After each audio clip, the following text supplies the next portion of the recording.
Cierto que me quedó pendiente ayer la ley de Henry. Sí, la ley de Henry que la quiero explicar porque dos cosas me quedaron pendientes ayer de acá. Ya les comparto. Profe, Sí, perdón, pero ¿no dijo que era a las 7 el recuperatorio la semana que viene? sí, a las 7 de la mañana. Ah, es que yo escuché que dijo 7:30 y me confundí. 7:30 comienza, a las 7 tienen que estar ustedes. Sí, a las 7. Ah, bueno, ok. Está el comunicado, ya va a estar, o sea, el horario es de 7:30 a 9:30, pero les decimos a las 7, porque a las 7:30 ya tienen que estar sentados resolviendo. Si empezamos a hacerlos entrar a las 7:30, el parcial comienza a las 8 y a las 9:30 tenemos que entregar el aula. Entonces es menos Ah, tiempo para ustedes. Por eso que nosotros vamos a las 7 y ya estén todos a las 7, o sea, vayan porque van a ingresar por orden alfabético, como les dije. Entonces los que tienen apellido con los de A, B, C, tienen que estar temprano porque ese va a ser el orden de ingreso esta vez. O sea, todos tienen que estar temprano. Nos vamos a ir haciendo pasar. Bueno, ayer vimos soluciones y me quedaron varias cosas, pero entre, entre otras me quedó la ley de Henry, de la que no hicimos ningún ejemplo ni tampoco llegamos a explicar bien en qué consistía la ley de Henry. Nosotros podemos entender la ley de Henry de manera cualitativa en términos de la teoría cinético-molecular. ¿Eso qué quiere decir? Eso quiere decir que la cantidad de gas que que se disuelve en un solvente va a depender del choque que tengan las moléculas del gas en la superficie del líquido y que queden atrapadas en esa fase condensada. O sea, la ley de Henry, recordemos que se basa en la solubilidad de un gas en un líquido. Ese es digamos, esa es la ley de Henry. Entonces, nosotros sabemos que esa solubilidad va a depender de la presión parcial del gas, pero para poder entender en términos químicos, en términos moleculares, el fundamento de la ley de Henry, tenemos que remitirnos a la teoría cinético-molecular y pensar que esa teoría cinético-molecular nos habla de los choques. Entonces, la cantidad de gas que yo tenga disuelta acá, en el seno de la solución, va a depender justamente del choque de las moléculas del gas en la, en la superficie del líquido. Van a haber algunas moléculas de gas que van a quedar atrapadas en la fase condensada, que sería la fase condensada y la fase líquida.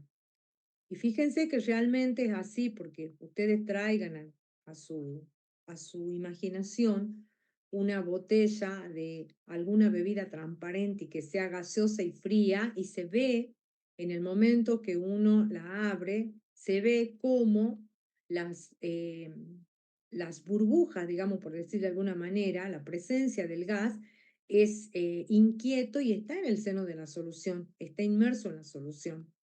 Bueno, eso que es un ejemplo que uno lo ve a diario, pero que no sabía que respondía a esta ley de Henry, tiene una expresión matemática en función de la presión parcial.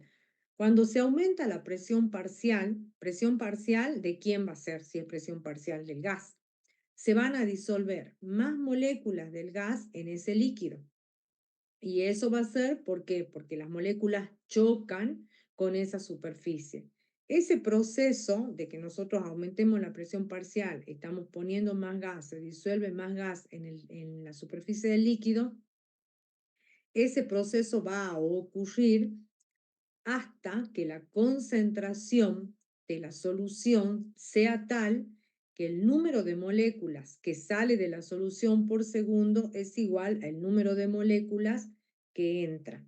O sea, ¿qué quiero decir con eso? Que el número de moléculas de gas que sale es igual al número de moléculas de gas que entra. Cuando esto ocurre, se establece un equilibrio que es un equilibrio dinámico.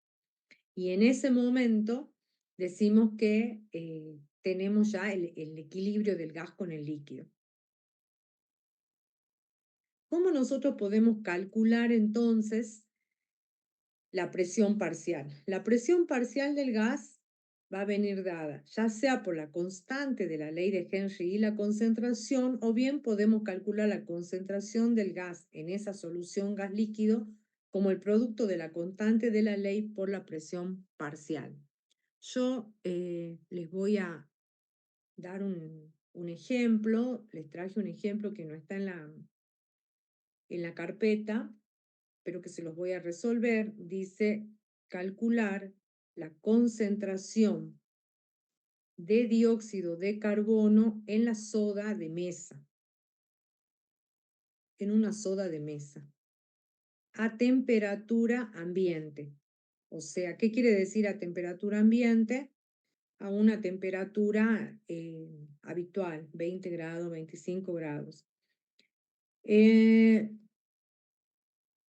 A esa temperatura, su presión, o sea, la presión parcial del gas en el sifón,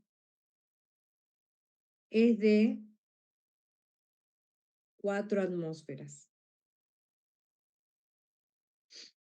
La constante de la ley de Henry para el dióxido de carbono en el agua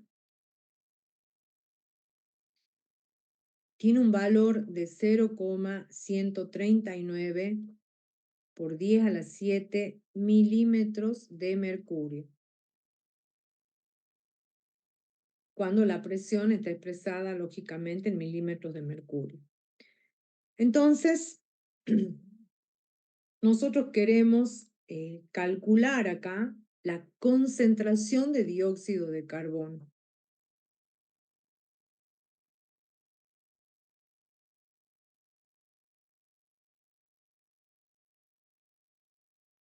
O sea, la cantidad de dióxido de carbono que tenemos en ese sifón de soda que está a una temperatura ambiente.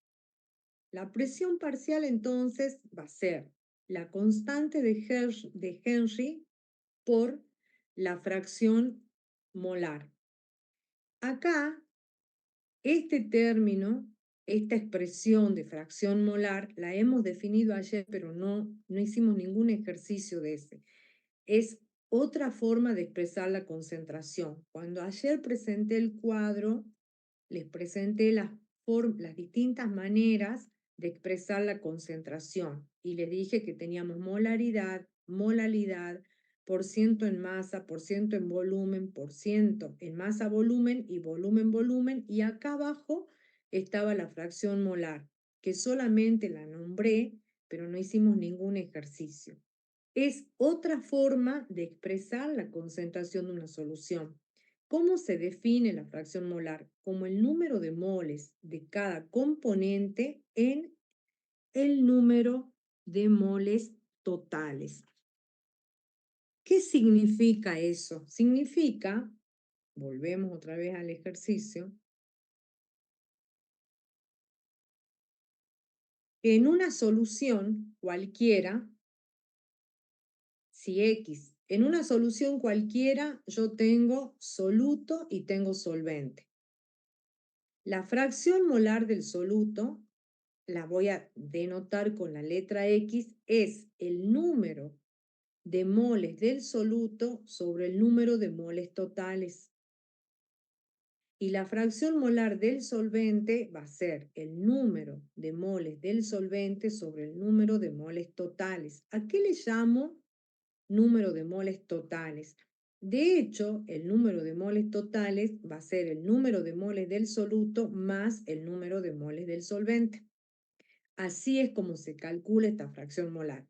Por ser una relación entre dos cantidades, en este caso cantidades químicas que son número de moles, va a ser adimensional. Y como estoy dividiendo en el total, va a ser un número, las fracciones molares van a ser valores adimensionales y menores que 1, cuya suma efectivamente me tiene que dar 1. Veamos un ejemplo que Profe, se me viene a la cabeza así rapidito. Si profe, ¿qué ustedes tienen significa? ¿Qué 2 significa que sí? moles de soluto y 3 moles de solvente y quieren calcular de cualquier cosa, ¿no? O sea, pongamos de A y de B. Este es el solvente que está en mayor cantidad. Y quiero calcular la fracción molar del soluto. Voy a decir que va a ser 2, que es el número de moles de soluto, sobre la suma del número de moles totales. O sea, sobre 5. 2 quintos. La fracción molar del solvente va a ser la relación entre el número de moles del solvente sobre el número de moles totales, 3 quintos. Fíjense cómo la suma de ambas fracciones le da 1, lo cual es correcto porque yo estoy trabajando con una unidad que es fraccionaria. Entonces, al ser fraccionaria, yo tomo al todo y lo divido en 5 partes iguales, que es mi total en este caso. 2 van a ser para el soluto y 3 para el solvente. La suma total me va a dar el número de moles total. Me tiene que dar 1. No el número de moles totales, perdón, sino que la suma de la fracción molar del soluto más la fracción molar del solvente me da 1 porque estoy sumando expresiones fraccionarias. La fracción molar entonces es una unidad de concentración que aparece en la ley de Henry, entre otras aplicaciones. Por lo tanto, yo puedo de acá despejar esa fracción molar, que no va a ser otra cosa que la presión parcial sobre la constante. La presión me la dieron en atmósferas, 4 atmósferas, y la constante en unidades de presión, pero como milímetros de mercurio. Entonces tengo que pasar estas atmósferas a milímetros de mercurio. Por lo tanto, voy a multiplicar por 760 milímetros de mercurio, que es el equivalente a una atmósfera. Paso atmósferas a milímetros de mercurio. Si quiero lo hago acá y si quiero lo hago en otro cálculo aparte. La fracción molar para este caso me da 2,19 por 10 a la menos 3. Con la fracción molar, yo tengo que poder calcular el número de moles. Entonces, en este caso, el número de X, que es la fracción molar del soluto, va a ser el número de moles de dióxido de carbono, que es lo que se disolvió en el agua, sobre el número de moles de dióxido de carbono más el número de moles de ¿quién? ¿Quién es el solvente? La soda. El agua. El agua, correcto, es el agua. Es el agua. Bueno, acá el problema no dice nada, entonces ustedes van a tener que considerar. Bueno, muchas veces en ingeniería hay que tomar consideraciones. Voy a considerar que el volumen de la soda es de 1 litro. Voy a considerar eso. Y voy a considerar también que la densidad del agua, que en realidad no es una consideración, sino que es un dato, ya a esta altura tenemos que saber que la densidad del agua es 1 gramo por centímetro cúbico. Con esos dos datos, yo voy a poder calcular el número de moles de agua. Entonces, si el volumen de la soda, este es la soda que tenemos para evaluar. El volumen de la soda es 1 litro. Entonces, si el volumen es 1 litro, eso es equivalente en unidades de masa a 1 kilogramo. Y eso sería igual a 1000 miligramos. Entonces, de hecho, ya sé que acá el agua, que tiene un volumen de 1 litro, corresponde a una masa de 1000 gramos. Con esa masa que es masa del agua, masa del solvente, ¿qué puedo calcular? ¿Moles? ¿Porcentaje masa en masa? A ver, nos situemos acá, por favor.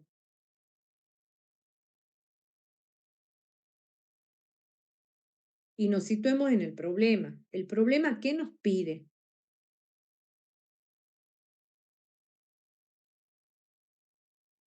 El problema nos pide la cantidad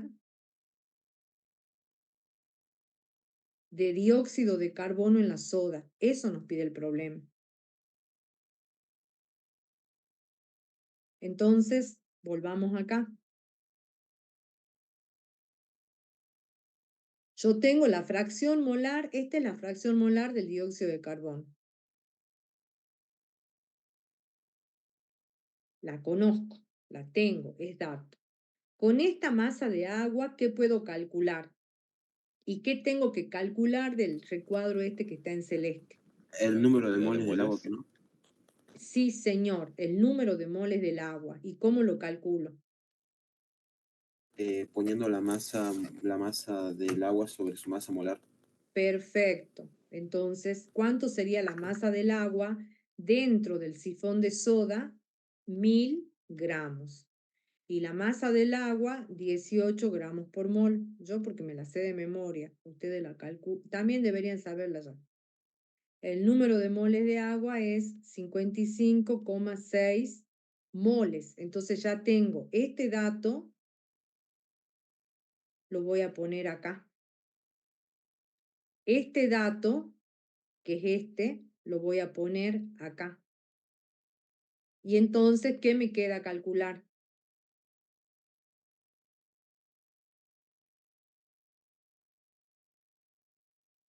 El número de moles de dióxido de El carbono. número de moles del dióxido de carbono.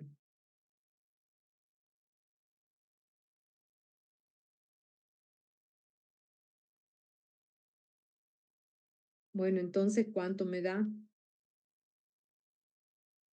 El número de moles del dióxido de carbono, o voy a reemplazar la fracción molar del dióxido es el número de moles de dióxido sobre el número de moles de dióxido más el número de moles del agua. Este valor lo calculé recién. Este valor es 2,19 por 10 a la menos 3 adimensional. El número de moles de dióxido de carbono y el número de moles de dióxido de carbono es lo que yo quiero calcular. El valor de número de moles del agua, 55,6. Entonces de acá se despeja el número de moles de dióxido de carbono y eso me da 0,122 moles. Si quisiéramos expresar esta cantidad en gramos, voy a tener que hacer el número de moles, que es la masa, sobre la masa molar. De acá saco la masa, 0,122 por la masa molar del dióxido de carbono, me va a dar la masa de dióxido de carbono en gramos.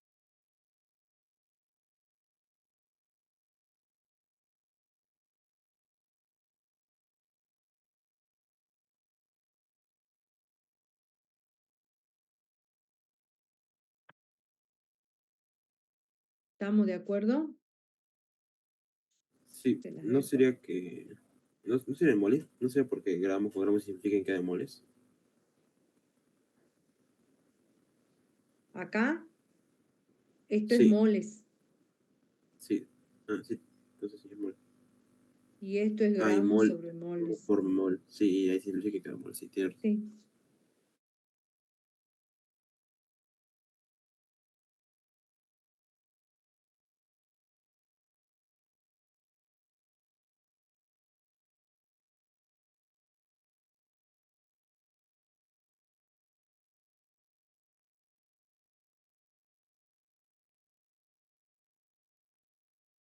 Profe, disculpe, ¿cómo llegó a ese resultado? Despejé.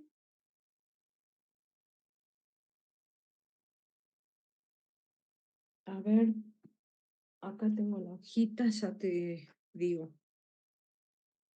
La despejé y me quedó así. Yo, por ahorrar tiempo, digamos, no pongo todos los pasos, pero no hay problema. Me queda el número de moles de dióxido. Te quedaría así, mira. El número de moles de dióxido es igual a 2,19 por 10 a la menos 3 por el número de moles de dióxido más 55,6. Entonces te queda el número de moles de dióxido menos 2,19 por 10 a la menos 3 por el número de moles de dióxido más 55,6 por 2,19 por 10 a la menos 3 igual a 0. Acá resto, porque son dos términos semejantes, o podés despreciar este, o puedo despreciar este, yo lo desprecié en realidad, a este.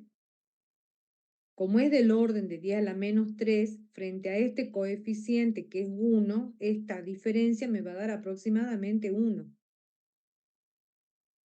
Más esta cuenta.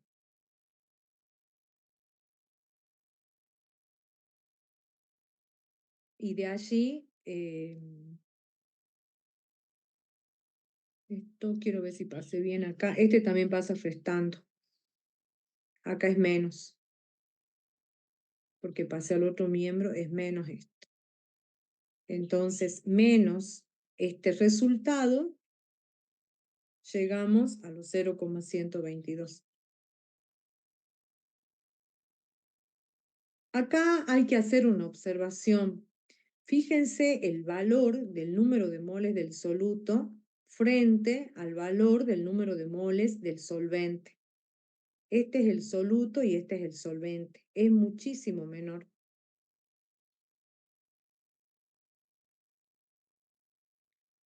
Es importante hacer la reflexión porque miren, no es 10 veces menor, es muchísimo. Esto es menos, es el 10% de 1, este. Y este es 50 veces mayor. Eso me demuestra que la solución es extremadamente diluida. Es muy poca la cantidad de gas que tengo en esa solución, en esa cantidad de agua.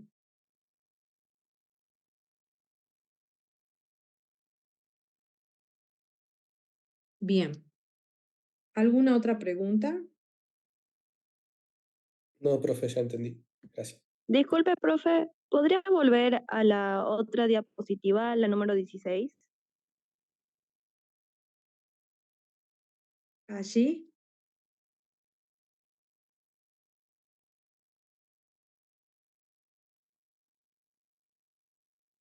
Profe, también le iba a pedir si podía después ir a la 17 porque se me pasó de sacarle foto. Sí, ya ahí. La constante de Henry es 0,139. Listo, gracias. La constante de Henry es 0,139 por 10 a la 7 milímetros de mercurio. Bueno, voy a Es la cerrar constante de y... Henry. Profe, la constante de Henry, ¿a qué aplica? ¿A qué sistema aplica? ¿De gas, de fluido, de masa? La constante de Henry depende de del gas que vos estás disolviendo y del sistema en particular. Y va a depender también de la temperatura, por eso te dice a temperatura ambiente. En realidad las constantes de Henry generalmente dan líneas rectas en su ¿Y gráfico, cuál? digamos. Nosotros tenemos temperatura ambiente, ¿a cuánta temperatura consideramos temperatura ambiente, profe? No te entiendo. ¿Podés repetirme la pregunta, por ¿A, favor? No escuché a bien. a cuál temperatura nosotros consideramos temperatura ambiente? 20 grados, generalmente 20 grados. Normalmente tomamos eso. ¿Y Si cuál era la constante de Henry? nosotros, sí, ¿Y cuál era la constante de Henry? ¿Cómo era?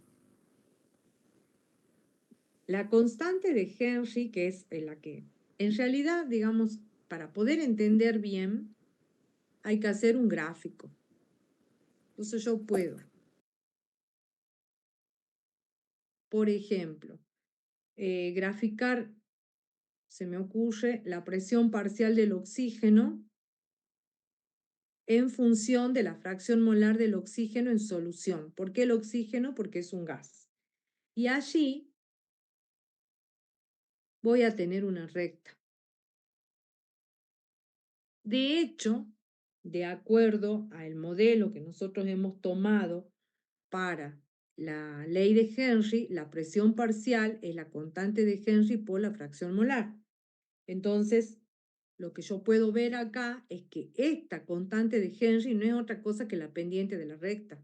Esto sería para el oxígeno. Si yo tomo otro gas, seguramente que me va a dar otra pendiente y voy a tener otro comportamiento. Por eso va a depender del gas que yo esté evaluando y de la temperatura. De la temperatura porque de hecho, cuanto menor es la temperatura, mayor es la solubilidad del gas. Las constantes vienen tabuladas.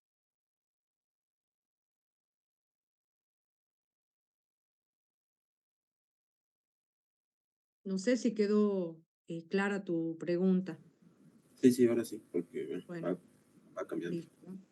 Si quieren profundizar el tema, lo pueden leer en el Atkins, en el Witten, en todos los libros están las gráficas.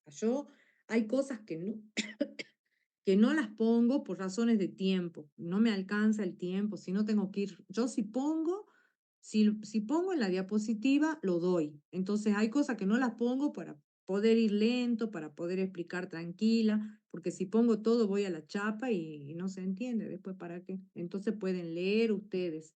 No alcanza. Eso también tienen que aprender. En un teórico de 4 horas semanales no alcanza, el tiempo no es suficiente. Ustedes tienen que acostumbrarse a estudiar de los libros, a leer, a hacer su propio cuaderno de estudio. Hay chicos que lo hacen, ¿no? Hay chicos que van a consulta, que consultan teoría, hay chicos que están estudiando y de hecho les ha ido bien en el parcial. Profe, el tema de parcial, ¿cuándo lo entregan? ¿Qué cosa? El parcial, ¿cuándo le dan las notas? Esta noche, ¿Esta noche? ¿Por dónde la dan? sí, ¿Por el aula virtual? por el aula virtual la van a subir los ingenieros. Listo.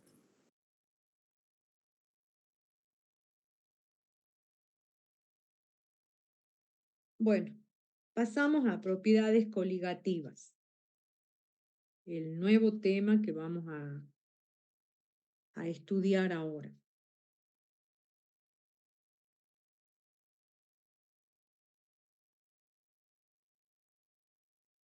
¿Qué son las propiedades coligativas? Antes de entrar de lleno en las propiedades coligativas, vamos a repasar un poquito los tipos de soluciones de soluto, más que todo, que podemos tener.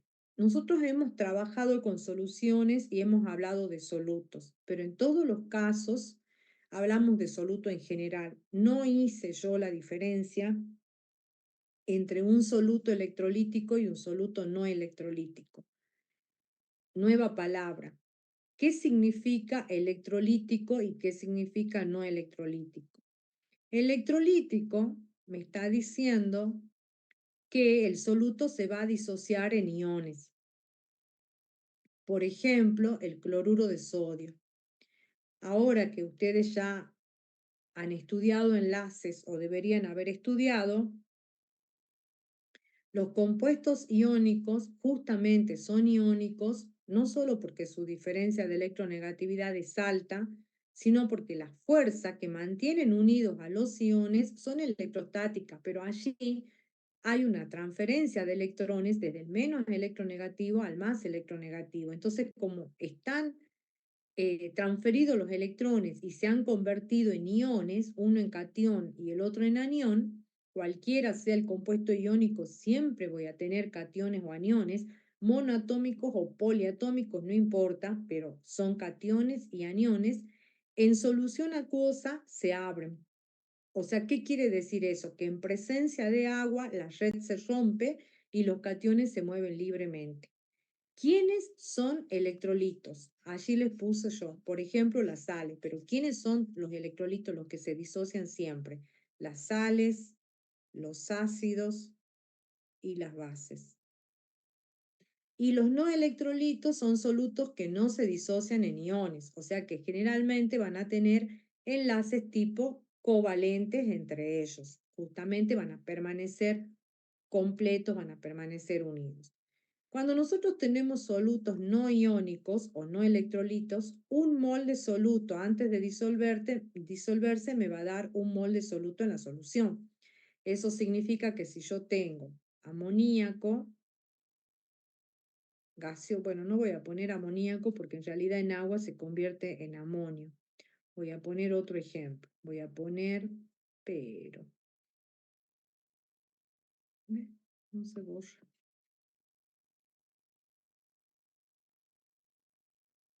Bueno. Dióxido de carbono. Dióxido de carbono en agua no se va a disociar. Antes de disolverse voy a seguir teniendo ese mismo mol de soluto en solución.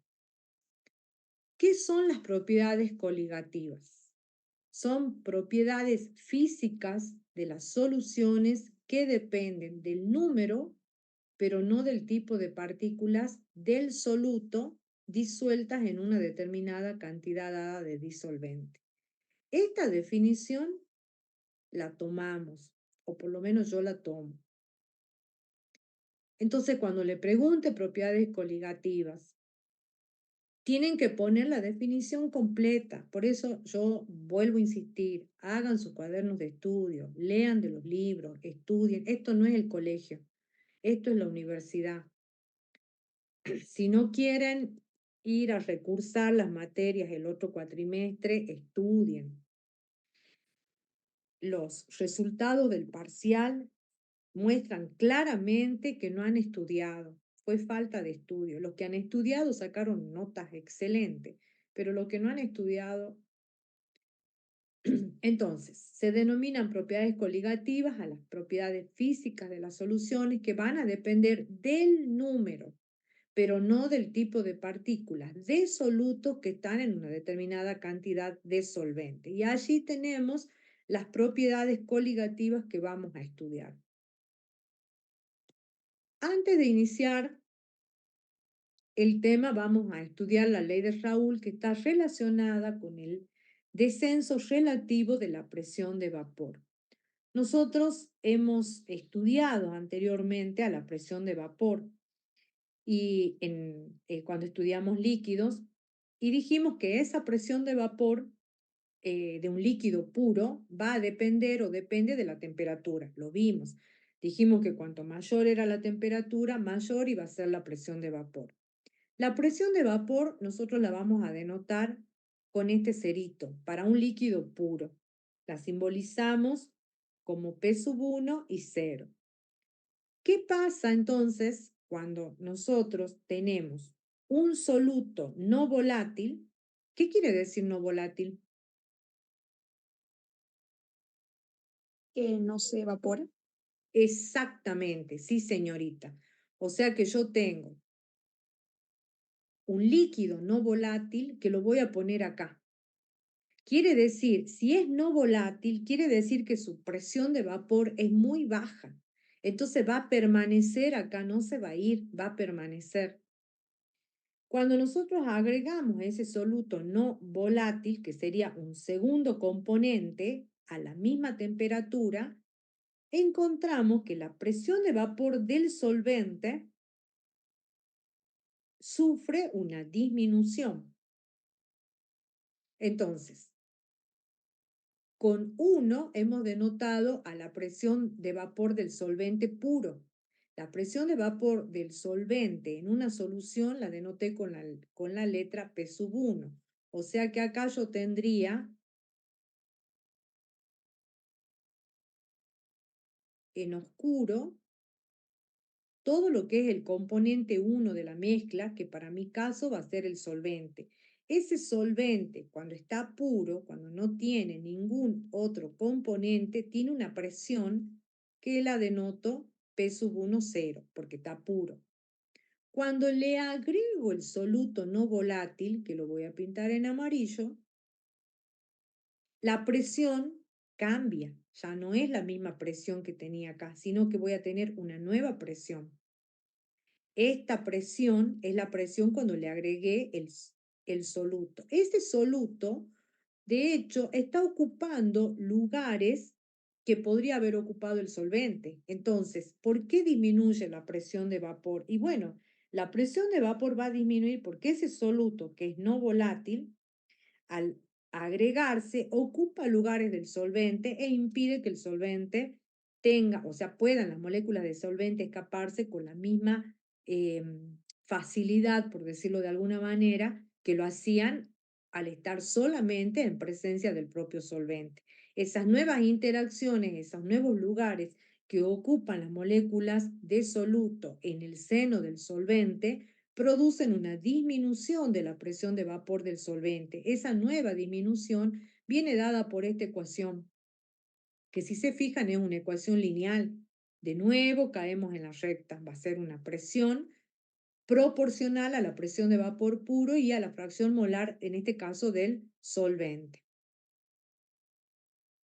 Ese descenso de la presión de vapor que se produce, ahora bien, en el concepto de la ley de Raoult, antes de avanzar, es importante, digamos, aunque lo van a ver después cuando hagan físico-química y las materias del ciclo superior, pero es importante, ya hemos definido qué es un soluto volátil y qué es un soluto no volátil. Dijimos que el soluto no volátil era aquella sustancia que se disuelve en un solvente para dar una solución y que va a tener una presión de vapor muy, pero muy baja, porque no se va a... No va a tener una presión para escaparse. O sea que no volátil significa que tiene una presión de vapor baja. Eso significa no volátil. Eso tiene que quedar claro. Ahora voy a introducir el concepto de solución ideal. Una solución que obedece la ley de Raoult es una solución ideal. Nuevo concepto. A todas las concentraciones. Todas las soluciones se van a comportar de manera ideal a medida que estas concentraciones se aproximen a cero. O sea, ¿qué quiero decir con esto? Que toda solución que cumpla la ley de Raoult es una solución ideal. Pero para eso las soluciones tienen que ser diluidas. No puedo tener una solución concentrada para que se cumpla y yo poder tener una solución ideal. Por otro lado, voy a considerar también que el calor de dilución es cero. Esto es importante. En una solución ideal, el calor de dilución es cero. ¿Qué significa eso? Que cuando yo preparo la mezcla, el sistema, que va a ser la solución que preparo entre el soluto y el solvente, no tiene que emitir calor ni tiene que absorber calor. No hay calor. O sea, es una solución, por eso se llama ideal, porque generalmente no es así. Ayer vimos, cuando yo les presenté las diapositivas, que cuando el solvente se expandía, y que cuando el soluto se expandía había una energía que subía. Y después les mostré que cuando se producía la solución, bajaba, ¿se acuerdan del dibujito? Que teníamos acá y acá, y después teníamos acá un delta de H. Sí. Y les dije que liberaban calor, ¿se acuerdan de eso? Bueno, acá lo que estamos diciendo es que el calor de dilución es cero, o sea que todo el calor que uso para expandir tiene que ser igual al calor que se usa para poder armar la solución. O sea, es ideal porque es hipotético, pero bueno, esa es la condición de solución ideal. Por otro lado, también para que la solución sea ideal, el volumen del soluto más el volumen del solvente tiene que ser igual al volumen de la solución. Esas serían las condiciones que tiene que cumplir la solución para ser ideal y poder hablar de la ley de Raoult. Cuando este soluto, que es no volátil, se disuelve en el líquido, parte del volumen total de la solución va a ser ocupada por las moléculas del soluto. Por lo tanto, vamos a tener menos moléculas del solvente por unidad de área de la superficie. Como consecuencia de eso, entonces, las moléculas de solvente, que serían las que están acá, que se evaporan, lo van a hacer con una velocidad menor y se va a producir la disminución de la presión de vapor. Volvemos a lo mismo. Bien, esto, ahí está el concepto de solución ideal, lo había puesto acá, y el descenso de la presión de vapor. Acá tiene la explicación de cómo las moléculas de soluto, con este vector, fíjense que con un vector de un tamaño mayor, indico la presión de vapor del solvente puro. Claramente el vector disminuye cuando tengo la solución. ¿Cómo si el soluto se agarrara de las otras partículas? No escuché, ¿podés subir un poquito el micrófono, por favor? ¿O no era para mí la pregunta? Es como si el soluto se agarrara de las partículas del solvente y les impidiera salir. No, no te escucho. Subí un poquito más el volumen, ¿o es mi máquina? A ver, capaz que yo tengo bajo el... Ah, sí, yo la tengo baja. De nuevo, por favor. Para explicar lo de la presión que cambia en la solución, es como si las partículas del soluto se agarraran de las del solvente y les impidiera salir. Claro, ocupan lugares, en realidad. No es que se agarren, existen fuerzas de qué tipo. Vos sos Andrada, ¿no? No, Ah, perdón. Me pica para hacer papas. ¿Cómo? ¿qué? ¿Serían fuerzas de qué tipo, chicos? Las fuerzas que están presentes entre las moléculas de soluto y de solvente, ¿qué tipo de fuerzas son? Ahí la compañera dice que se agarren, pero si me ponen el examen que se agarren, No, yo claro. me agarro la cabeza. Tengo que decir que interaccionan entre ellas por fuerzas de qué tipos. Fuerzas intermoleculares, ¿puede ser? Ahí me gustó más. Ahí puedo sonreír cuando leo el examen. Pero si usted me pone que las moléculas se agarren, yo me agarro la frente. Efectivamente, ocupan lugares y la presencia del soluto en el solvente produce una interacción a nivel molecular que va a responder al tipo de fuerzas intermoleculares que son características de cada soluto y de cada solvente, que dijimos que tienen que ser semejantes. O sea, está bien la idea de la compañera, es correcta. Le faltaba un poquitito nomás de definición. Escucho otro comentario más antes de pasar de lleno al nuevo gráfico.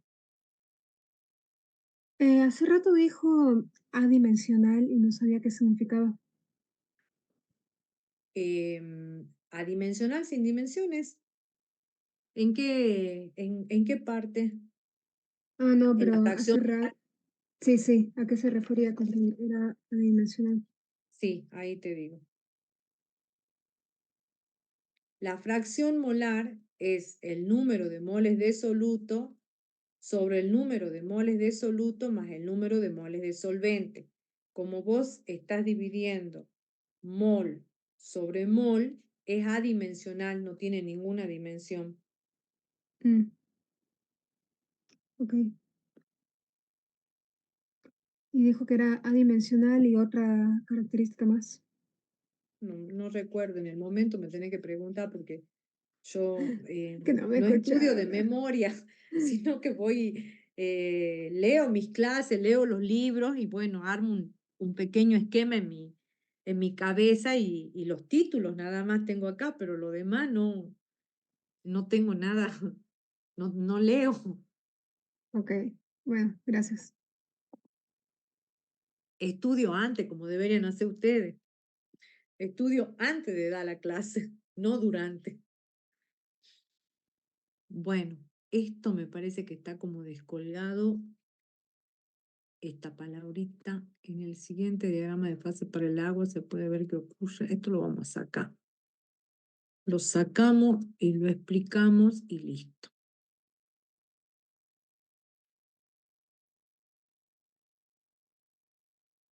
Bueno, las propiedades coligativas entonces son propiedades que dijimos que dependen del número de partículas. Esto mira que no me gusta porque no se borra.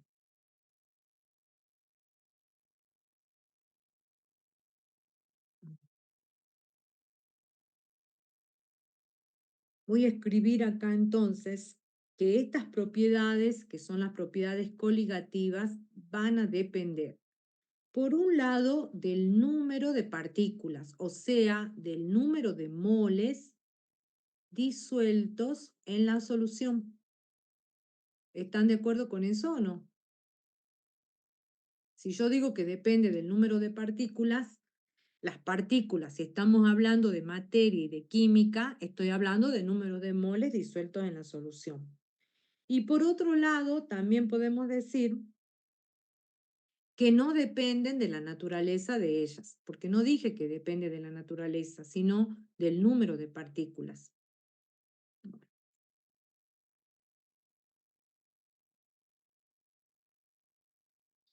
Al graficar nosotros este cambio de presión de vapor, en el gráfico de la pantalla en ordenadas tenemos presión de vapor, y en abscisas tenemos temperaturas. En línea llena, que voy a pintar en color amarillo, lo pinto y borro inmediatamente, muestro el comportamiento hipotético de una sustancia cualquiera, donde se ve el cambio, el comportamiento de la presión en función de la temperatura en un diagrama de fase, donde están representadas la fase sólida, la fase líquida y la fase vapor. Esta que está en línea llena corresponde a un solvente puro. Las líneas llenas representan, esto ya lo vimos, los puntos de equilibrio entre las fases. O sea que todo punto que está ubicado acá representa un equilibrio entre la fase líquida y la fase vapor. Todo punto que esté ubicado acá va a representar un equilibrio entre la fase líquida y la fase sólida. A nosotros de este gráfico, en este momento, nos interesa ver cómo se ve afectado el gráfico, cómo se ve afectada la curva en el momento que le agrego a ese solvente un soluto que es como no volátil. Entonces, este gráfico que está acá es para un solvente puro, cualquiera. Ahora le agrego un soluto no volátil. No voy a poner amarillo porque amarillo había puesto para el solvente puro. Voy a poner otro color, verde. Le agrego un soluto no volátil y registro el cambio en la presión de vapor. Entonces, esta nueva situación la voy a ver con esta línea de puntos. O sea que claramente se produjo un desplazamiento de la curva, que lo habíamos predicho, porque dijimos que al agregarle un soluto, estas partículas iban a ocupar un determinado volumen y eso iba a hacer que la presión de vapor del solvente sea menor en relación a la presión de vapor al solvente puro y que iba a estar afectada por la fracción molar justamente del componente que se agregaba. Porque, a ver, esto es un solvente puro, pero esto que tengo acá ya no es un solvente, es una solución, porque le he agregado un soluto. ¿Diluida? Sí. ¿Agrego poco soluto? Sí. ¿Es volátil? Sí, pero ya no estoy en presencia de solvente puro, puesto que ya tiene, desde el momento que le agregue una partícula de soluto, nada más que una, Dejó de ser solvente puro para hacer una solución. La curva se corre y me da esta curva, o sea, tomando valores experimentales, que está representada en línea de puntos. ¿Entienden el concepto? Sí, profe. Ok, seguimos entonces. Y allí vamos a abordar entonces la primera propiedad coligativa, que es el ascenso ebulloscópico. Bueno, hemos visto ya, acá hay un diagrama de fase comparado para el dióxido y el agua, la ley de Raoul, y ya están los ejercicios. Esta.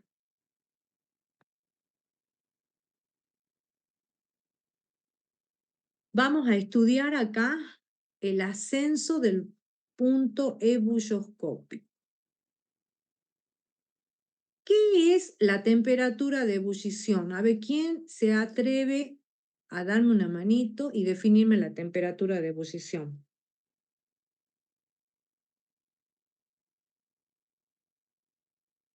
Es la temperatura en la que la solución empieza a hacer burbujitas. Está como está cualitativa, digamos. Profe, cuando se equilibra la presión externa e interna del... No, disculpe, estaba Sí, acordando. está bien Es lo que que me estaba decís. acordando.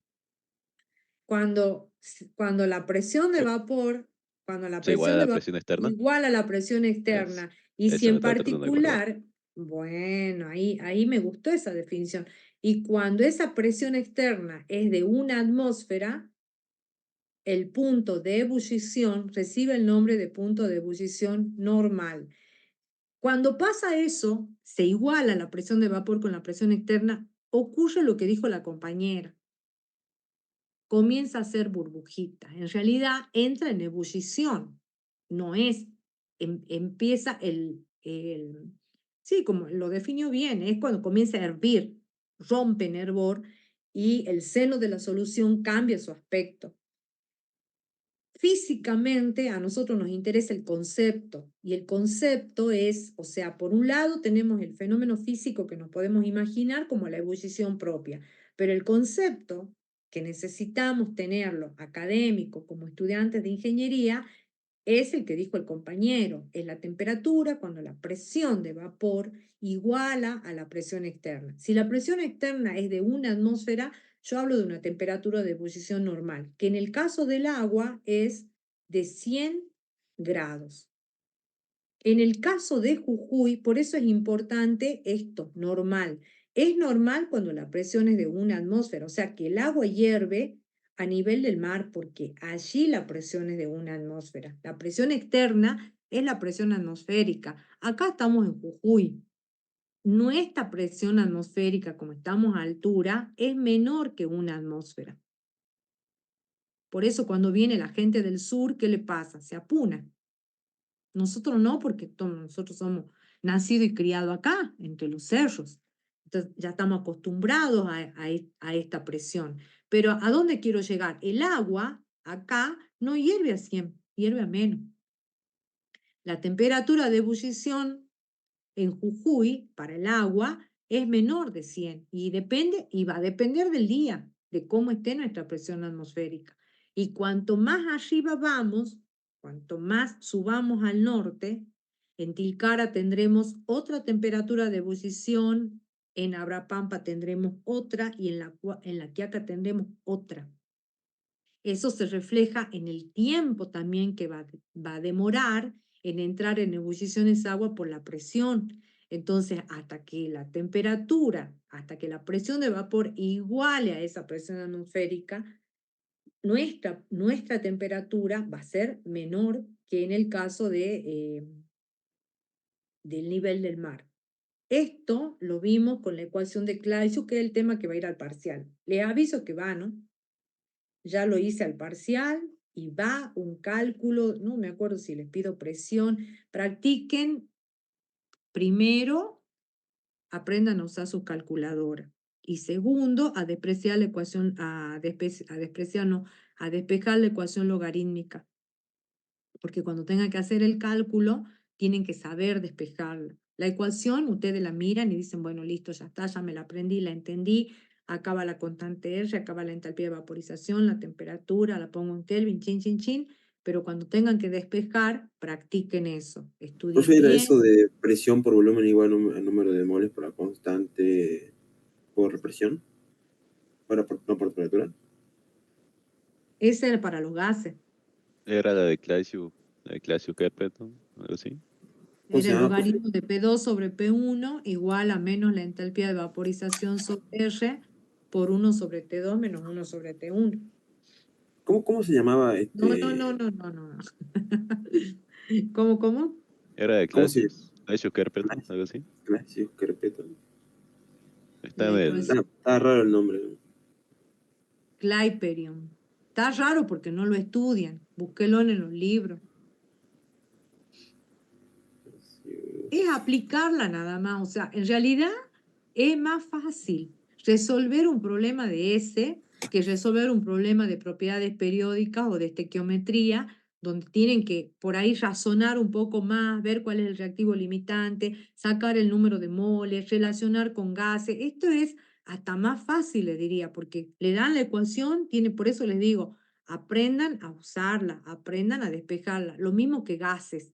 Gases también es un regalo poner, porque es aplicar la ecuación. Mientras ustedes sepan que la temperatura tiene que ser absoluta y se aprendan de alguna manera la ley y despejar, es sencillo. Donde tienen que estudiar más es donde tienen que razonar tal vez un poco más en estequiometría, en uniones, tienen que saber uniones. Uniones químicas nadie va a pasar si no sabe, ¿no? Porque es la base de química 2. Son unas cuantas uniones tipo las que tienen que saber si tomamos siempre la misma. Bueno, Profe, ya ¿van a hacer 5 puntos como el primer parcial? ¿Cómo? ¿Van a hacer 5 puntos como el primer parcial? Van a ser 5 puntos, sí. Van a ser 5 puntos como en el primer parcial, exactamente. Bueno, Hola, volviendo. buen día, Susi, disculpe. ¿Sí? Voy a compartir el link para la asistencia. Bueno. Ok, gracias. No, por nada. ¿Lo dejas entonces? Sí, ahora lo comparto. Listo, escucharon a la doctora Cabana. Profe, disculpe. Sí. ¿La ecuación de Clausius-Kerpet entra para el segundo parcial o para el recuperatorio? No, para el recuperatorio del 5 de mayo. Ah, bueno, muchas gracias. Bueno, estábamos acá entonces. Estábamos conversando de que esta curva de presión de vapor, al agregarle el soluto, se desplaza. Se produce una disminución de la presión de vapor. Como consecuencia de ello, se va a producir un cambio en la temperatura de ebullición. Presten atención. Miren, si yo marco acá una atmósfera y trazo una paralela al eje de abscisas hasta cortar a la curva que está en línea llena, la que está en línea llena es la del solvente puro. ¿Estamos de acuerdo en eso? Sí. Sí. Bajo y leo el punto de ebullición del agua en un diagrama que decimos que es para el agua.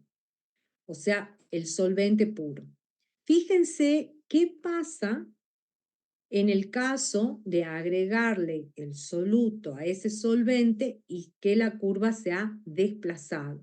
Yo entro, trazo la paralela, pero cuando corto a la línea de puntos, el punto de ebullición se ha corrido a la derecha. El punto de ebullición de la solución claramente es mayor que el punto de ebullición del solvente puro. Esta diferencia, acá está, fíjense, acá está el solvente puro. Y al lado contiguo tengo el valor. La diferencia entre los dos está marcada acá como delta de T de ebullición. El delta que está dibujado como un triangulito, delta, en matemáticas significa diferencia entre dos puntos, pero no una diferencia abismal, sino una diferencia pequeña. Por eso llamamos delta, porque es una diferencia próxima, una diferencia cercana. Ese delta, en términos químicos, es proporcional a la molalidad. El ascenso del ebulloscópico va a ser igual a una constante ebulloscópica por la molalidad. No sé si se acuerdan que yo ayer les dije que la concentración molar era importante porque la íbamos a ver en propiedades coligativas. La temperatura de ebullición de la solución es mayor que la temperatura de ebullición del solvente. Por lo tanto, este delta que aparece acá, esta diferencia va a ser la mayor, que es la de la solución, menos la del solvente puro, que la puedo representar con este cerito, para indicar que justamente es la temperatura del solvente puro. Como asciende, porque esta diferencia le va a dar mayor que cero, es un ascenso ebulloscópico. Esta diferencia es positiva, es mayor que cero en valor absoluto. Esa constante que aparece allí tiene unidades, depende del solvente, y tiene unidades de grados centígrados sobre molal, puesto que la concentración, en este caso, está expresada como molalidad. La expresión de la ley de Raoult que vimos hace rato nos decía que cuanto mayor sea la cantidad de soluto disuelto, menor iba a ser la presión de vapor. ¿Se acuerdan de eso? Y que por lo tanto, cuanto mayor sea la cantidad de soluto, menor iba a ser la presión de vapor, y por lo tanto la curva esta había corrido, digamos, era menor. Al ser menor la presión, el punto de ebullición automáticamente asciende. Asciende y lo tenemos representado acá en el eje de las X. Por otro lado, ahora vamos a analizar qué pasa con el punto de congelación. En el caso del punto de congelación, para el solvente puro, de nuevo es este, el punto de congelación del agua, lo voy a leer acá, y sería 0 grados centígrados si la presión es de 1 atmósfera. Al descender la presión de vapor, entro con 1 atmósfera, y para la solución, fíjense que el punto de congelación se corrió a la izquierda, el de la solución.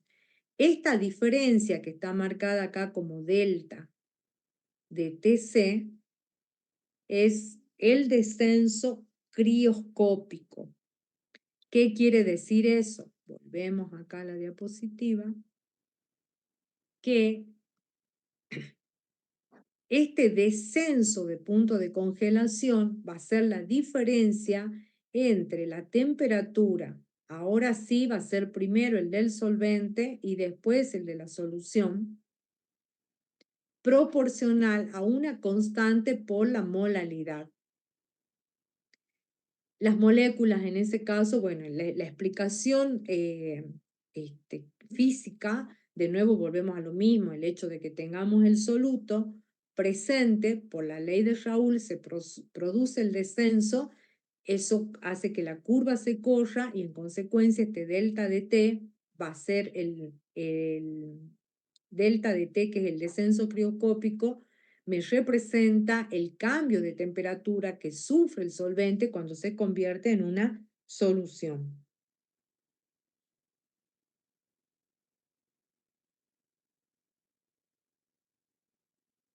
Bien. Podríamos hacer ahora el ejercicio 5 como aplicación. Lean, por favor, el ejercicio 5 de la guía.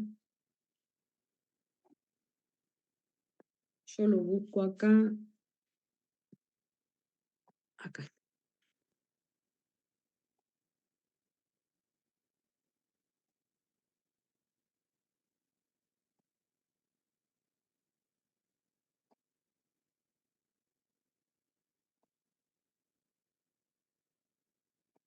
Bueno, ¿cuántos gramos de sacarosa deben agregarse a 320 gramos de agua para disminuir la presión de vapor en 1,5 milímetros de mercurio a 25 grados centígrados?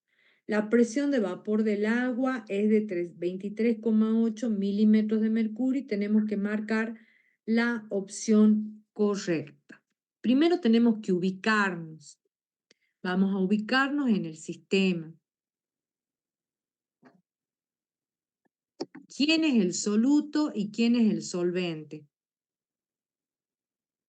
Soluto de la El soluto es la sacarosa. el El solvente soluto es la sacarosa y el agua del solvente. y el agua es el solvente. Claramente la diferencia es importante.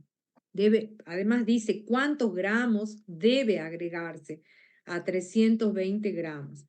Pero me dice que hay una disminución de vapor, de presión de vapor. Fíjense entonces que la presión de vapor del solvente cuando está solito, cuando es puro, es de 23,8 milímetros de mercurio a esa temperatura. Esta es la presión, lo voy a hacer prolijo, acá no me gusta cómo está. Lo voy a hacer prolijo porque si no... Esta presión de vapor que está acá es la presión de vapor del solvente puro, que para nuestro caso es el agua. Cuando le agrego sacarosa, esta presión, que es de 23,8, disminuye en este valor. Entonces, el dato que nosotros tenemos es el dato del descenso de la presión de vapor. Estaríamos en una diferencia que la puedo leer acá cualitativamente. Cualitativamente puedo tomar un punto acá porque es líquido vapor. Puedo tomar acá y decir que esta es la presión de vapor del solvente puro. Cuando le agrego el soluto, se traslada acá.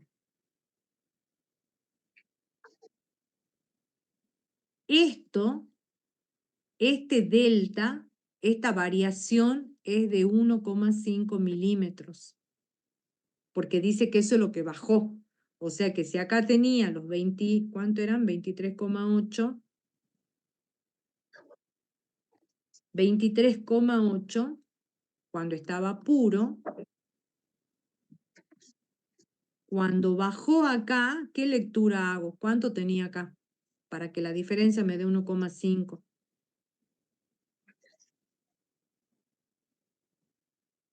22,3. 22,3 es 23,8 menos 1,5. Eso es lo que descendió. O sea que lo que el problema plantea, si yo quiero representarlo en un gráfico presión de vapor, para ubicarme qué significa ese descenso, me tengo que venir acá. Acá tengo el solvente puro y acá tengo la solución. Y acá miro el descenso, lo veo, lo marco, tengo el delta, entonces me resulta más fácil entenderlo. Bueno, por lo menos yo creo que si se los presento así lo van a entender mejor.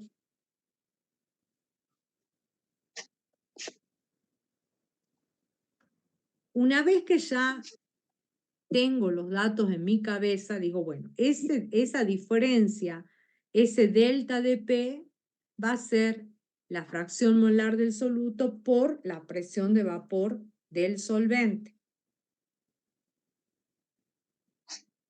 Entonces despejamos. La fracción molar del soluto es el delta de P, que es este, sobre la presión de vapor del solvente. Si la fracción molar del soluto es 0,063, la fracción molar del soluto más la fracción molar del solvente, en suma me tiene que dar 1. Por lo tanto, la fracción molar del solvente es 1 menos la fracción molar del soluto. Por eso acá me da 0,937. Una vez que tenemos el número de moles del solvente, la fracción molar del solvente, podemos calcular el número de moles del solvente como lo hicimos hace rato. El número de moles de solvente va a ser, el número de moles siempre es la masa sobre la masa molar. La masa de solvente es 300. Chicos, apaguen los micrófonos, por favor. El número de moles de solvente va a ser la masa de solvente, que es 320, sobre la masa molar del agua. Y allí puedo calcular el número de moles de solvente. En el mismo sentido, puedo sacar el número de moles totales a partir de la fracción molar del solvente. El número de moles totales va a ser, sacando de la definición, el número de moles de solvente sobre la fracción total, que es sobre la fracción del solvente. La fracción del solvente es el número de moles de solvente sobre el número de moles totales. Como conozco la fracción del solvente y conozco el número de moles de solvente, de acá saco el número de moles totales, que es 18,89. ¿Para qué saco todos los números de moles totales? Para poder sacar el número de moles de soluto. Una vez que tengo el número de moles totales y el número de moles de solvente, puedo sacar el número de moles de soluto. Y con el número de moles de soluto saco la masa de soluto, que no va a ser otra cosa que el número de moles de soluto por la masa molar del soluto, que no me olvido que era ¿quién el soluto acá? La sacarosa. O sea que en realidad el problema es más matemático que químico, porque tienen mucho trabajo matemático, mucho despeje. Acá entran en juego, en el caso del descenso de la presión de vapor, manejar las fracciones molares. Y después nada que no sepan o que deberían saber. Saber que el número de moles es la masa sobre la masa molar es un concepto que ya lo tienen que tener. Que la fracción molar del soluto más la fracción molar del solvente es 1, los puedo perdonar porque lo estamos aprendiendo hoy. Pero con esas dos relaciones voy a poder llegar a la masa de sacarosa que me pide, porque efectivamente tengo claro que el número de moles es la relación entre la masa y la masa molar.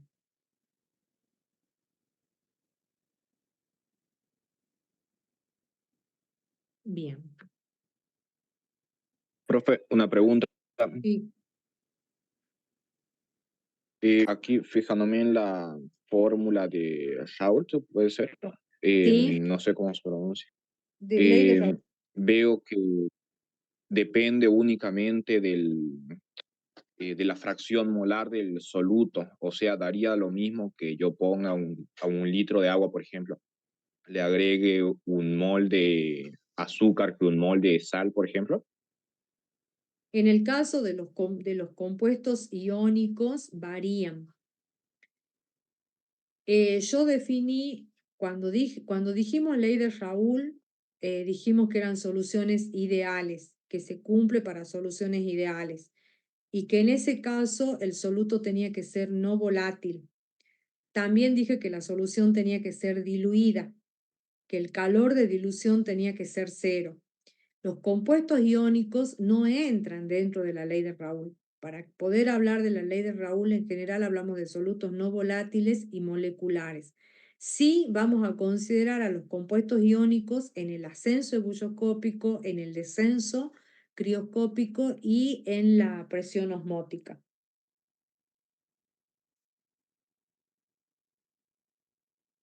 Ok, gracias.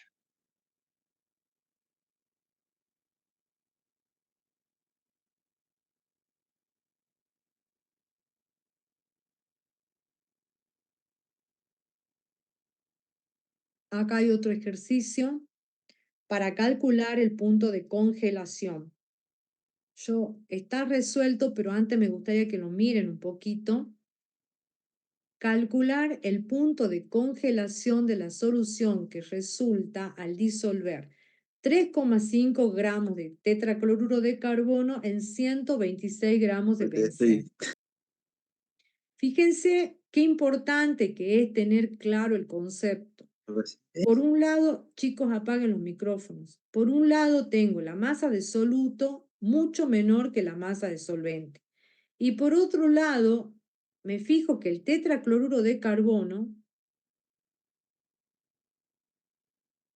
es un compuesto orgánico, covalente y no polar. Inmediatamente hago la estructura de Lewis, veo que tanto su geometría electrónica como su geometría molecular es tetraédrica y que su momento es igual a 0, no tiene un momento dipolar neto. La fuerza intermolecular única para ese soluto va a ser London. El benceno, que no lo tienen incorporado porque no lo vimos, es un compuesto orgánico. Los compuestos orgánicos, en el caso particular del benceno, también es un compuesto no polar. La única fuerza intermolecular que admite el anillo bencénico es la fuerza de London. Entonces allí veo que cumple las condiciones, porque la solución es diluida, la masa es poca, son semejantes en el sentido de que ambas son no polares, en el sentido de que van a poder solubilizarse, estas moléculas de soluto van a poder formar enlaces intermoleculares con las moléculas de solvente, porque ambas tienen el mismo tipo de fuerza intermolecular.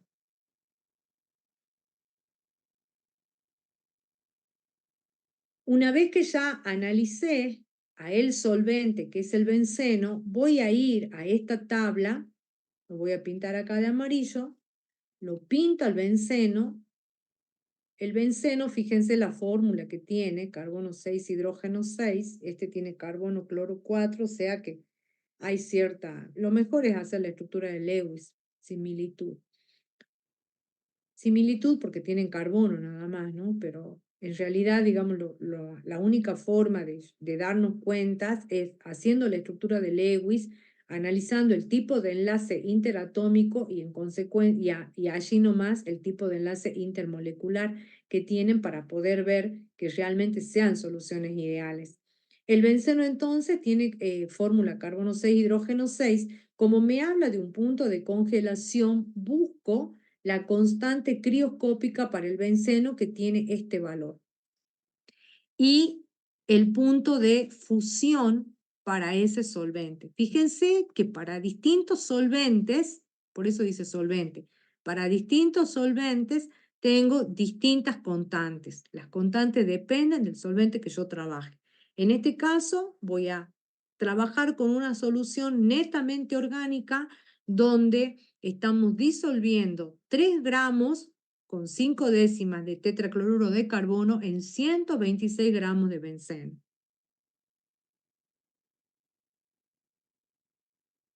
Con la fórmula del tetracloruro de carbono y su masa molar, escribo la fórmula del tetracloruro de carbono, tengo la masa de soluto que es 3,5 gramos y su masa molar, que la pongo como dato directamente, 152 gramos por mol. ¿De dónde salen estos 152 gramos?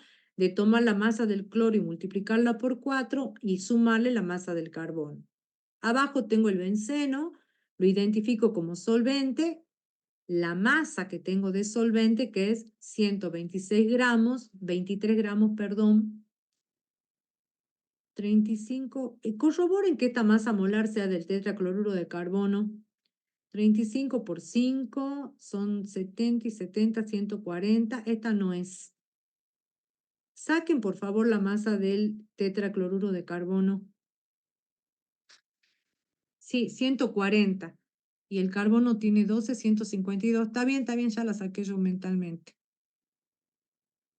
Si quieren, lo corroboran, pero está bien. Acá tengo el benceno, la constante que había pintado en verde en la tabla y la temperatura de fusión del benceno. Entonces, ¿cómo está constituida mi solución?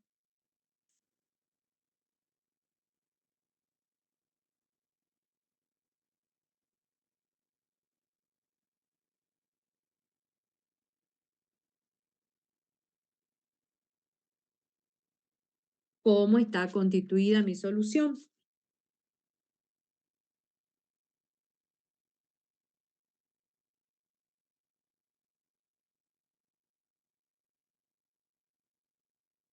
Bueno, si no me pueden contestar cómo está constituida la solución, entonces no sé para qué vamos a explicar el problema.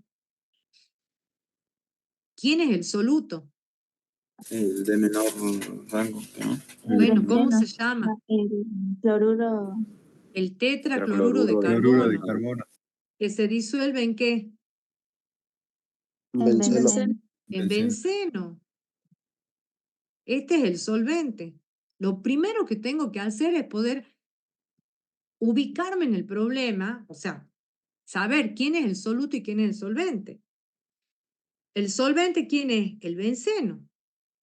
Entonces, cuando yo parta del descenso de la temperatura del delta de T crioscópico, voy a tomar ese descenso como la temperatura del solvente menos la temperatura de la solución.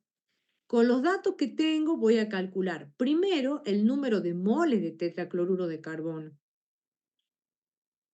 ¿Por qué calculo el número de moles de tetracloruro de carbono? Para sacar la masa molar que actúa en el compuesto, que no. Ya tengo la masa molar, pero ¿para qué necesitaré el número de moles del tetracloruro de carbono? ¿Para sacar qué cosa? La solución. Para sacar esta concentración. La molalidad. Exactamente, la molalidad. La molalidad. ¿Cómo habíamos definido a la molalidad ayer? Busquen, den vuelta a sus apuntes y busquen cómo hemos definido la molalidad. Número de moles del soluto sobre 1 kilogramo de solvente. El número de moles del soluto en 1 kilogramo de solvente. O sea que va a ser el número de moles de tetracloruro por 1000 gramos de benceno, para mi caso. ¿Me siguen? Sí, profe. Bueno, resulta que en el problema, cuando yo saco el número de moles del soluto, me da 0,02 moles. Esos 0,02 moles de tetracloruro, ¿en cuántos gramos de benceno estaban? 123. En 123.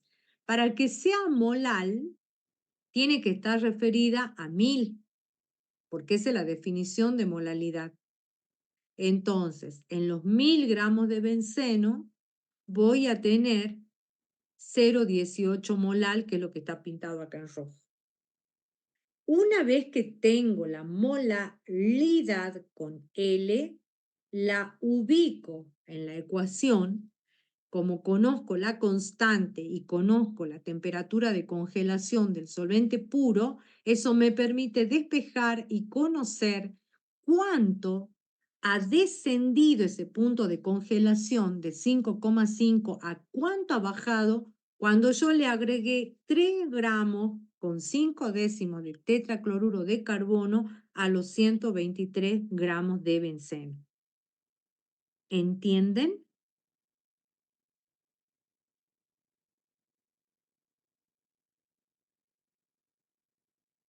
Sí, profe. Me alegro.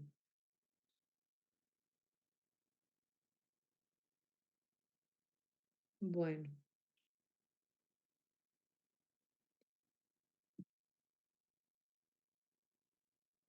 Me queda la última propiedad coligativa, que es la presión osmótica. Vamos a limpiar esto.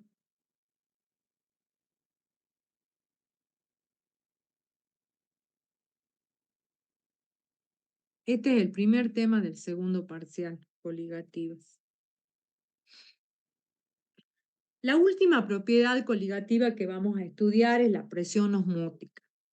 La ósmosis no es otra cosa que el paso selectivo de las moléculas de solvente a través de una membrana porosa, desde la solución que está más diluida hacia una más concentrada.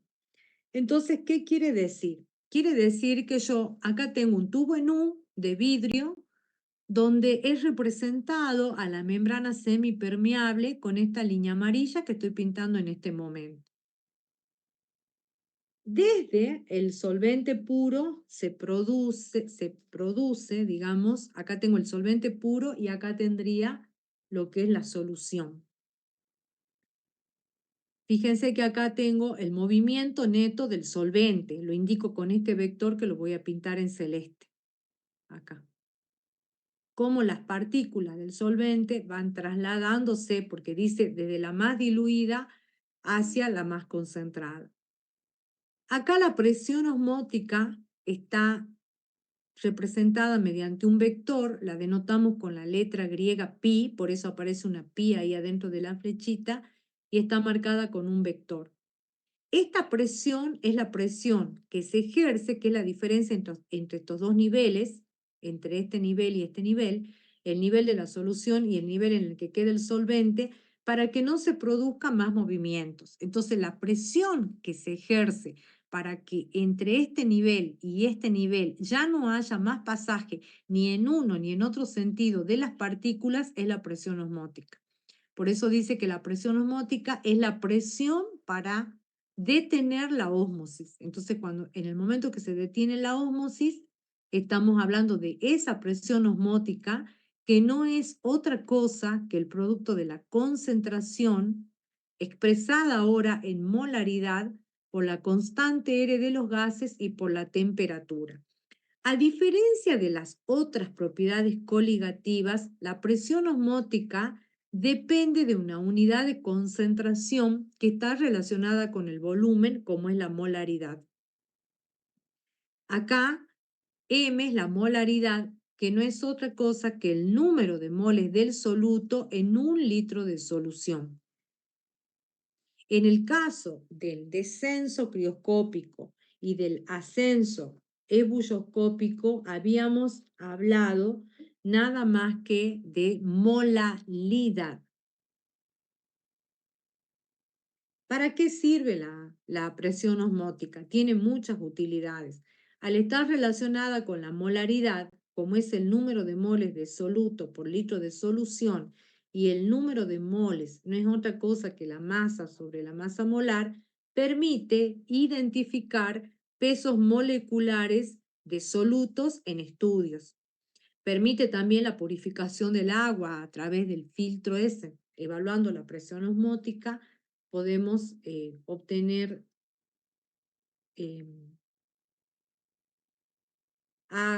aguas que queramos, por ejemplo, eliminar el paso de alguna cantidad de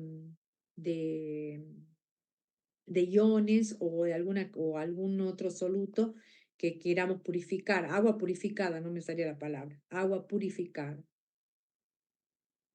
Bueno, este es un ejemplo que se los voy a dejar, no lo voy a dar porque quiero dar qué pasa, explicar qué es lo que pasa cuando el soluto es iónico, que es lo que me preguntó un compañero. Cuando el soluto es iónico, que estamos en presencia de un electrolito, se disocia en sus iones. Entonces, acá va a haber una modificación, sí. ¿Ya cerraron la asistencia? No, no lo sé porque yo me desprendo de la asistencia. Está cerrada, no. Sí, no profe, puede. ya la cerraron. Y bueno, tenían que ponerse ausente entonces, presente digo. No sé por qué la cerró. Pero, ¿No se anotaron? Estábamos acá, No, pero no lo estamos pudimos en la anotar. clase. Y Pero, ya cuando quise profe, entrar, Profe, la rápido. asistencia siempre se la pasa al último, digamos. A ver, ya le digo que la ponga de nuevo. ¿Han quedado sin poder ponerla? Sí. Sí, Bueno, profe. Sí, ya le pido, esperen un ratito. gracias.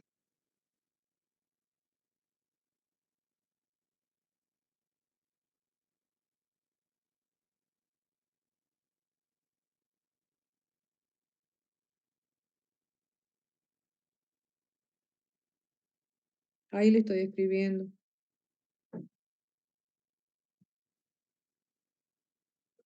Profe, después puedo preguntar algo. Sí, Perdón, no es sobre lo que explicó recién, es que no sé si dijo que de que en el recuperatorio y en vez de que solo sean los 4 TPs, si es que también agregan algo más que pidan. a ver, ya te digo. No.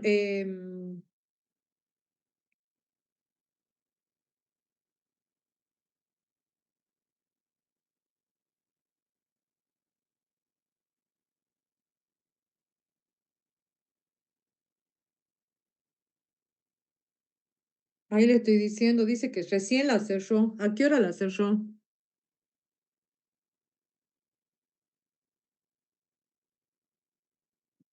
Discúlpame, ¿cómo me decías? Estaba escribiéndole a la doctora, por eso no te presté atención. Sí, disculpe, debí esperarla. No, que lo que es que en algo que dijo sobre el recuperatorio, no sé si acaso dijo por ahí que Ah, además de estudiar de nuevo los 4 TPs para el recuperatorio, si es que también hay algo más que dijo que va a ir, que no, agregan. no, no, no, no, los 4 TP completos nomás. Ah, bueno, era eso. Bueno, Gracias.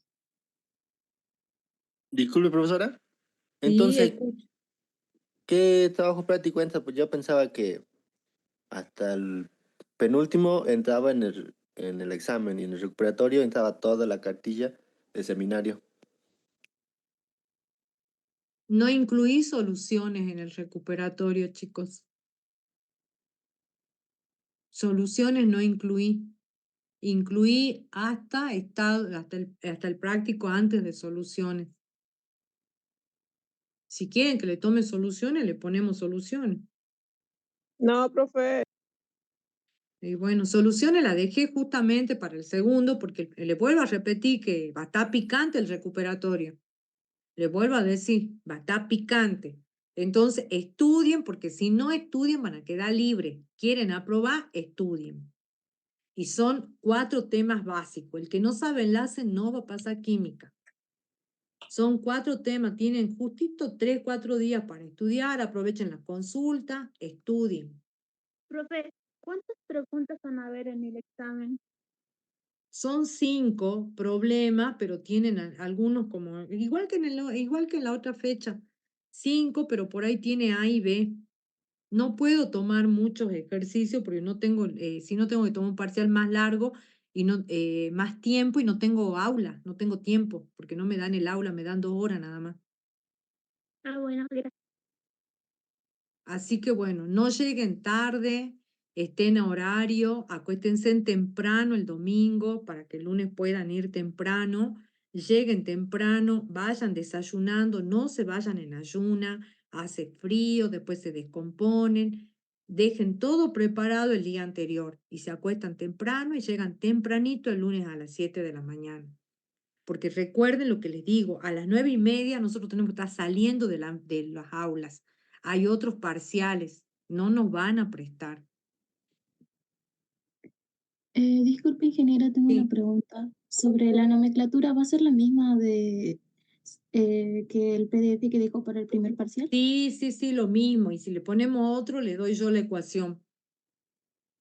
Bueno, Si gracias. hay otro, le presento la ecuación, la fórmula. Bueno, Entonces, cuando estamos en presencia de solutos iónicos, vamos a introducir un factor ideal que se denomina o se conoce como factor de Van Hoff. Es un valor que se determina de manera experimental para soluciones diluidas, muy diluidas, generalmente menores que 10 a la 3 molar. Podemos tomar la aproximación de que este factor de Van Hoff es igual a la suma del número de iones que se disocia. Si el cloruro de sodio por mol de cloruro de sodio me está aportando un mol de catión y un mol de cloruro, el factor de Van Hoff es 2.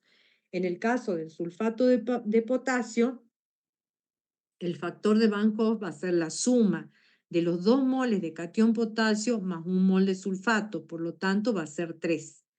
Al nosotros incorporar el factor de Van Hoff en la ecuación, lo que estamos poniendo acá es que el delta de T de ebullición va a ser el factor de Van Hoff por K de ebullición y por la molalidad. Entonces es como que la molalidad, como si la molalidad se duplicaría, porque al tener este factor de Van Hoff en un valor doble o triple, me está aumentando la concentración. Y efectivamente es así, porque si en vez de un mol tengo la presencia de estos dos cationes, y indirectamente está aumentando la concentración de esos iones en la solución. Bueno, con eso daría por terminada la clase de hoy. El resto lo ven ustedes, resuelven la guía, los problemas en el seminario en la medida que se puede. Y si no, van a tener que ir a consulta porque este tema es Sí, un tema, sí, van a tener que ir a consulta. No vale la pena seguir con los ejercicios en esta instancia si la cabeza de ustedes, bueno, los que aprobaron el parcial pueden seguir solos. Traten de hacer los ejercicios, tienen el teórico. Profe, ahí ¿de qué seminario es? Porque no me apareció todavía el coso. ¿Cómo se llama el archivo donde está en el TP ahora? Coligativas, ¿no lo subieron? Sí está en el aula, profe. Ah, está en el aula, dicen. Sí, yo ayer lo mandé y